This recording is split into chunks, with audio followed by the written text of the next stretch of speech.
Good morning. Today we are going through the last chapter of the novel Animal Farm, written by George Orwell. Let's begin with End of Old Generation.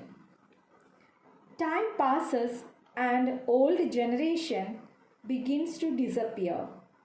Muriel, Bluebell, Jessie and Pincher are dead. Even John sees no more. Years pass and soon only Clover, Benjamin, Moses and some of the pigs remember life before the rebellion. Everyone else dies and even Boxer is forgotten. No animal knows about Snowball and Boxer. Clover and Benjamin are alive, but they lose their existence among animals. Clover is now 14, but she is still not retired. That Clover is 14 and not retired means that even if Boxer had survived, he too wouldn't have had anything great to look forward to. Animal Farm was going to continue to abuse him until he dropped dead, whether that was before or after the age of retirement. Napoleon and Squealer are both huge and fat. Squealer is unable to see his eyes due to his fat. There are many animals on the farm, but not as many as they had projected to have by this time. Because of this, most of the animals don't grasp the importance of the rebellion. There are 3 other horses besides Clover, none of whom are intelligent. Now we are going through miserable life of animals. The farm is prosperous, bigger than ever and better organized. 2 farms of Mr. Pilkington are also added to the animal farm. The windmill is done and another windmill is in the process of erection. But they can't enjoy the benefits of the windmill. They use it for milling profitable corn, not for electricity as Snowball had proposed. Napoleon insists that animalism is about working hard and living carefully, not about electricity and a 3-day work week. When Napoleon insists that Snowball's promises for the windmill weren't in line with animalism, it's another way for Napoleon to corrupt the ideals to serve his own agenda. Insisting that animalism entails living carefully allows him to justify keeping the animals in poor conditions while living in luxury himself. Though the farm seems richer, the animals, except for the pigs and the dogs, don't feel any richer. Squealer talks often about how much work the pigs must do to supervise and organize the farm, though he insists the other animals are too ignorant to understand what the pigs do. Regardless, the pigs and dogs don't produce food, but they eat a lot.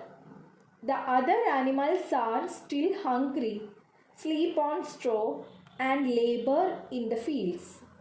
The older ones try to remember if life was better immediately after Mr. Jones disappeared, but they can't remember. They have nothing to compare their present to except for Skeeler's figures which show that life is getting better. Benjamin is the only one who supposedly remembers everything, but he insists that things have never been better or worse. Life, he suggests, is about being hungry and disappointed. Notice that at this point, the pigs don't do much. So in this sense, they have become much like the humans. They worked so hard to overthrow in that they don't produce anything themselves. This shows that while the rebellion may have had noble beginnings, thanks to Napoleon's corruption and his totalitarian rule, aren't actually any better. In this sense, Benjamin is right. Things for the animals have always been horrible, as they have seldom understood their power to rebel or been able to use it to create a society that actually serves them equally as old Major envisioned. Next, we are going through a new song of animals. The animals never give up hope and are proud to be a part of Animal Farm. They still feel immense pride at the sight of their flag, and they all believe that old Major's foretold Republic of the Animals will still come. They secretly hum Beasts of England and take pride in the fact that all animals are equal on Animal Farm. This passage speaks to the power of the state to make the populace feel nationalistic pride. That pride distracts them from all the things that are going wrong in their own lives, as they are encouraged to think only about the bigger picture, which for the pigs looks great. One summer day, Squealer takes the sheep to an overgrown part of the farm to feed and leaves them there for a week. He tells everyone that he is teaching the sheep a new song. Just after the sheep return, Clover knives in shock. Squealer is walking on his back legs. The other pigs file out of the farmhouse on two legs as well. The dogs bark and the black cockerel announces Napoleon's entrance. Napoleon arrogantly looks on the other animals and carries a whip in his trotter. The animals consider saying something, but at once the sheep loudly bleat, 4 legs good, 2 legs better. The pigs go back inside.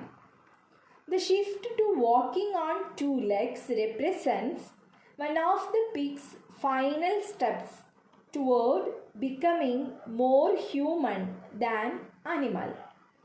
The maxim that Squealer teaches to the sheep shows again how easy it is to corrupt this kind of simplified language and twist or alter it to mean almost anything. Now Squealer has come up with a phrase that, by all counts, actually supports human two-legged superiority over everyone else, despite the stated ideals of the initial revolution. Clover and Benjamin come to know that some change has been made in the 7th commandment. They reach to the barn where the 7 commandments are written. She says that she still can't read, but she thinks the wall looks different. Benjamin reads the entirety of the text. All animals are equal, but some animals are more equal than others. pigs begin to copy human beings.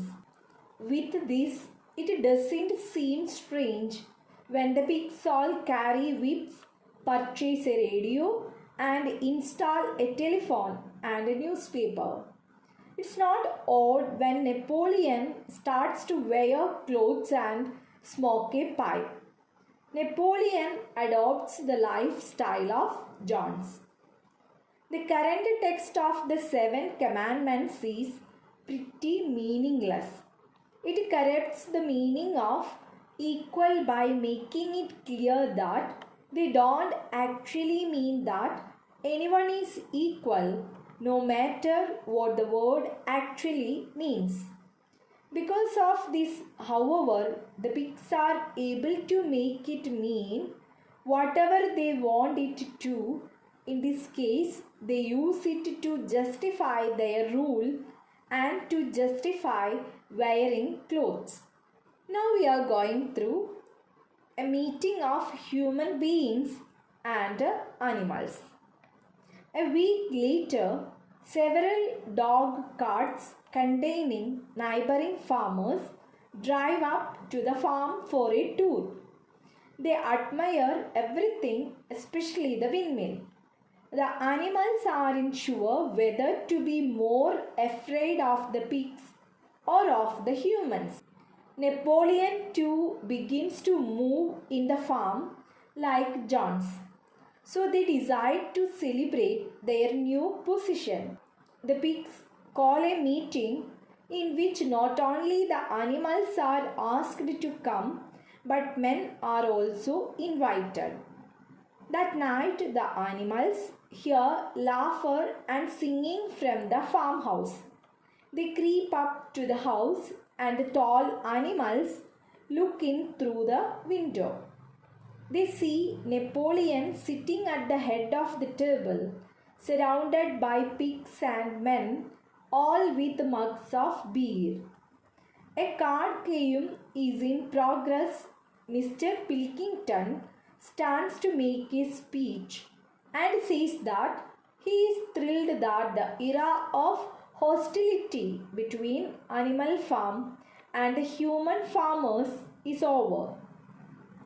The farmers believed that pigs couldn't run a farm, but today they saw that they were wrong and the pigs are setting an example. He says that there had been some misunderstandings by then. All the misunderstandings had been removed by Napoleon. He praises the admiration, progress, and discipline of the farm. He gives the credit for the progress of the farm to the pigs. This dinner is a parallel to the Tehran Conference in which Franklin D. Roosevelt, Winston Churchill, and Stalin met to talk about how to create peace after World War II.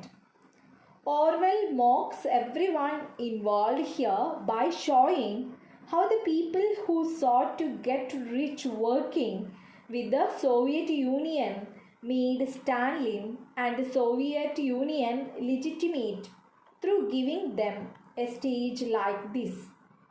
When, in Orwell's opinion, the pigs and Stalin have and had no business in such a negotiation. Pilkington's praise of Napoleon suggests that lording over a totalitarian state like this is appealing to many. Mr. Pilkington says that the lower animals on Animal Farm perform more work and get less food than animals elsewhere, and he and his companions intend to copy Animal Farm's methods. He emphasizes that there is no reason for animosity between Animal Farm and the other farms. Mr. Pilkington chalks up on his own joke and then manages to say that if Animal Farm has its lower animals to deal with, The humans have their lower classes. Everyone rose with laughter and they toasted to Animal Farm. What Mr. Pilkington says about lower animals and lower classes makes it clear that the pigs and Mr. Pilkington and the farmers are in power exactly because they are profiting off of a class structure of their own making, in which they end up on top. It's a joke to them because they are so powerful in the grand scheme of things, which shows that they don't actually care about anyone below them. Napoleon stands to make a speech. He says that the rumors that Animal Farm is rebellious and subversive are false. They just want to coexist peacefully and would never consider stirring up rebellion elsewhere. He wants to establish good relations between his farm and neighboring farms. He also declares that old generation should be entered. Though he knows nobody is suspicious anymore, he is going to make some changes. Animals will stop addressing each other as comrade, and they will no longer observe the old custom of marching past a boar's skull on Sundays. The flag is now plain green too. Napoleon's only criticism of Mr. Pilkington's speech is that he spoke of Animal Farm, which isn't the correct name anymore. The farm will go by its original name, Manor Farm. They drink to Manor Farm.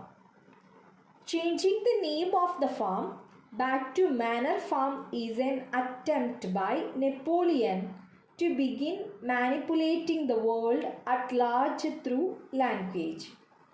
While Animal Farm is a name that speaks to the rebellious and revolutionary nature of the farm, calling it Manor Farm allows him to convey that the farm is normal, acceptable, and capable of existing as a part of polite society. The same goes for the other changes Napoleon mentions making. They all erase the farm's history.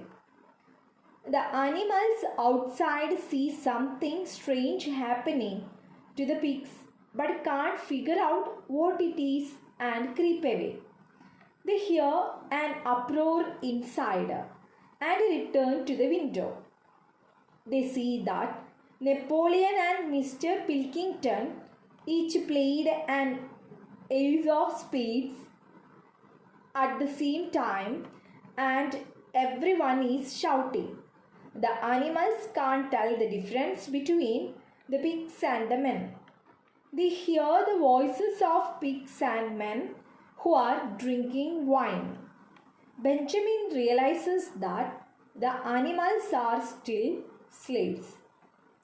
When Napoleon and Mr. Pilkington both play an ace at the same time, it shows that both of them are more than willing to cheat. In this sense, Napoleon is truly no better than any of the humans. The other animals are back exactly where they started, under the thumb of cruel, power-hungry and cheating humans. Now we are going through the critical comments. This chapter concludes with the pigs having assumed the place of human tyranny. Even the name of Animal Farm is changed to Manor Farm. The animals' lives became more miserable than was the case at the time of John's. Thus all the ideals which formed the base of the Russian Revolution were jettisoned. The main object of the communist revolution was to bring a classless society. But the class distinction which existed previously between animals and human beings now characterized the relations between pigs and other animals in the novel. In fact, it is the ironical tone of the novelist who acquaints us with the erring policies of Stalin. In this chapter, a long meeting between Napoleon and Pilkington symbolizes the long meeting between Stalin and Winston Churchill. Though the novel ends at pessimistic note, the novelist succeeds in revealing the historical facts about Russian government. The novelist proves that there was no difference between the policies of communists and those of capitalists. The authors remark, the creatures outside looked from pig to man, and from man to pig, and from pig to man again. But already it was impossible to say which was which. Thus concludes the story of the tyranny of Stalin and his followers. Animal ഫാമിൻ്റെ 10ാമത്തെ അധ്യായത്തിലൂടെ കടന്നു പോകുമ്പോൾ ക്ലോവറും ബെഞ്ചമിനും Moses എന്ന മലങ്കാക്കയും കുറെ പന്നികളുമല്ലാതെ മറ്റാരും പഴയ ദിനങ്ങൾ ഓർക്കാത്ത സമയം വന്നു. മ്യൂറിയലും ബ്ലൂബെല്ലും ജെസ്സിയും പിഞ്ചറും ചത്തു. മദ്യപന്മാരുടെ പുനരധിവാസ കേന്ദ്രത്തിൽ കിടന്ന് ജോൺസും മരിച്ചു. സ്നോബോൾ വിസ്മരിക്കപ്പെട്ടു. ക്ലോവർ ഇപ്പോൾ തടിച്ച ഒരു വയസ്സി കുതിരയായി മാറിയിരിക്കുന്നു. സ്ക്വീലറും നെപ്പോളിയനും തടിച്ചിരിക്കുന്നു. കിഴവൻ ബെഞ്ചമിന് മാത്രം പഴയതിൽ നിന്ന് പറയത്തക്ക മാറ്റമൊന്നും ഉണ്ടായില്ല. ഫാമിൽ ക്ലോവറെ കൂടാതെ മറ്റു 3 കുതിരകൾ കൂടിയുണ്ട്. അവർ കരുത്തരായ ഒന്നാന്തരം കുതിരകളായിരുന്നു. നല്ല സഖാക്കളും പണിയെടുക്കുന്നതിൽ സദാ സന്നദ്ധരായിരുന്നു. എന്നാൽ പൊതുവെ പഠനത്തിൽ മണ്ടന്മാരും. ഫാം ഇപ്പോൾ കൂടുതൽ സമ്പന്നമാണ്. മിസ്റ്റർ പിൽക്കിങ്ടണിൽ നിന്നും വാങ്ങിയ 2 വയലുകൾ കൂടി കൂട്ടിച്ചേർത്ത് ഫാം ഒന്നുകൂടി വിശാലമാക്കിയിരിക്കുന്നു. വിംബറിന് സ്വന്തമായി ഒരു നായ്വണ്ടിയുണ്ട്. കാറ്റാടി യന്ത്രം വിജയകരമായി പൂർത്തീകരിക്കുകയും മറ്റൊരു കാറ്റാടി യന്ത്രത്തിൻ്റെ ജോലി ആരംഭിക്കുകയും ചെയ്തു. എന്നാൽ സ്നോബോൾ സ്വപ്നം കണ്ടതുപോലെ മൃഗങ്ങൾക്ക് കാറ്റാടി യന്ത്രത്തിൻ്റെ ഗുണങ്ങളൊന്നും പറയത്തക്ക നല്ല രീതിയിൽ ലഭിക്കുകയുണ്ടായില്ല. നെപ്പോളിയൻ അത്തരം ആശയങ്ങളെ നിരാകരിച്ചു. അനിമൽ ഫാമിൻ്റെ സ്വത്വത്തിനെതിരാണെന്ന് പറഞ്ഞ് പുച്ഛിച്ചു തള്ളി. കഠിനമായി അധ്വാനിക്കുന്നതിലും മിതമായി വ്യയം ചെയ്യുന്നതിലുമാണ് യഥാർത്ഥ ആനന്ദം എന്നവൻ വാദിച്ചു. അനിമൽ ഫാമിൽ പന്നികളും പട്ടികളും മാത്രം സമ്പന്നരായിരുന്നു. അവർ പണിയൊന്നും ചെയ്യാതെ സുഖലോലുപരായി കഴിച്ചുകൂട്ടി. മൃഗങ്ങൾ വളരെ സ്വകാര്യമായി ഇംഗ്ലണ്ടിലെ മൃഗങ്ങൾ എന്ന ഗാനത്തിൻ്റെ താളം മൂളിക്കൊണ്ടിരുന്നു. വേനൽക്കാലത്തിൻ്റെ തുടക്കത്തിൽ ഒരു ദിവസം തന്നെ പിന്തുടരാൻ സ്ക്വീലർ ചെമ്മരിയാടുകൾക്ക് ആജ്ഞ നൽകി. ചെമ്മരിയാടുകൾ തിരിച്ചു വന്നതിന് തൊട്ടടുത്ത് ഒരു ഊഷ്മളമായ സായാഹ്നത്തിൽ മൃഗങ്ങൾ അവരുടെ ജോലികൾ തീർത്ത് തിരിച്ച് ഫാം കെട്ടിടങ്ങളിലേക്ക് വരുന്ന വഴി ഫാമിൻ്റെ മുറ്റത്തു നിന്ന് ക്ലോവറുടെ ഒച്ച കേൾക്കുകയുണ്ടായി. ഒരു പന്നി പിൻകാലുകളിൽ നടക്കുന്നു. അത് സ്ക്വീലറായിരുന്നു. സ്ക്വീലറിന് പിറകെ മറ്റെല്ലാ പന്നികളും പിൻകാലുകളിൽ നടക്കാൻ തുടങ്ങി. നെപ്പോളിയനും രാജകീയമായി നിവർന്നു നിന്ന് ധിക്കാരത്തോടെ 2 കാലുകളിൽ നടന്നു വന്ന് ചുറ്റും നോക്കുകയുണ്ടായി. 4 കാലുകൾ നന്ന്, 2 കാലുകൾ കൂടുതൽ നന്ന്, 4 കാലുകൾ നന്ന്, 2 കാലുകൾ കൂടുതൽ നന്ന് എന്ന് പറഞ്ഞുകൊണ്ട് ചെമ്മരിയാടുകൾ ഭയങ്കരമായി ഒച്ച വെച്ചുകൊണ്ട് മറ്റുള്ള മൃഗങ്ങളുടെ പ്രതിഷേധങ്ങൾ ഇല്ലാതാക്കി. 7 കൽപ്പനകളിൽ അവസാനം വന്ന തിരുത്തൽ ബെഞ്ചമിൻ ഉറക്കെ വായിച്ചു. അതിങ്ങനെയായിരുന്നു: എല്ലാ മൃഗങ്ങളും തുല്യരാണ്, പക്ഷേ ചില മൃഗങ്ങൾ കൂടുതൽ തുല്യരാണ്. നെപ്പോളിയനും തൻ്റെ ജീവിതശൈലിയിൽ ഒരുപാട് മാറ്റങ്ങൾ കൊണ്ടുവന്നു. കറുത്ത കോട്ടും ക്യാച്ചർ ബ്രീച്ചസും ലെതർ ലെഗിൻസും ധരിച്ചാണ് നെപ്പോളിയൻ പിന്നീട് പ്രത്യക്ഷപ്പെട്ടത്. നെപ്പോളിയൻ ജോൺസിനെ പോലെ വസ്ത്രം ധരിക്കാനും ജീവിതശൈലി പിന്തുടരാനും തുടങ്ങി. മൃഗങ്ങളും മനുഷ്യരും തമ്മിൽ മീറ്റിംഗ് നടക്കുകയുണ്ടായി. ആ മീറ്റിങ്ങിൽ പിൽക്കിങ്ടൺ മൃഗങ്ങളുടെ അനിമൽ ഫാമിനെ പറ്റി പ്രശംസിച്ച് സംസാരിക്കുകയുണ്ടായി. അതോടൊപ്പം തന്നെ താഴേക്കിടയിലെ മൃഗങ്ങളെക്കുറിച്ചും താഴേക്കിടയിലെ മനുഷ്യരെ പറ്റിയും പ്രതിപാദിക്കുകയുണ്ടായി. അതിനുശേഷം നെപ്പോളിയൻ്റെ മറുപടി പ്രസംഗത്തിൽ ഒരുപാട് മാറ്റങ്ങൾ അദ്ദേഹം കൊണ്ടുവന്നു. പിന്നീടുണ്ടായ മദ്യസൽക്കാരം മൃഗങ്ങളും മനുഷ്യരും തമ്മിലുള്ള ബഹളത്തിലാണ് അവസാനിച്ചത്. അതിൽ മനുഷ്യരോ മൃഗമോ ഏതെന്ന് തിരിച്ചറിയുക അസാധ്യമായിരുന്നു. I hope all of you have enjoyed the novel Animal Farm. Thank you.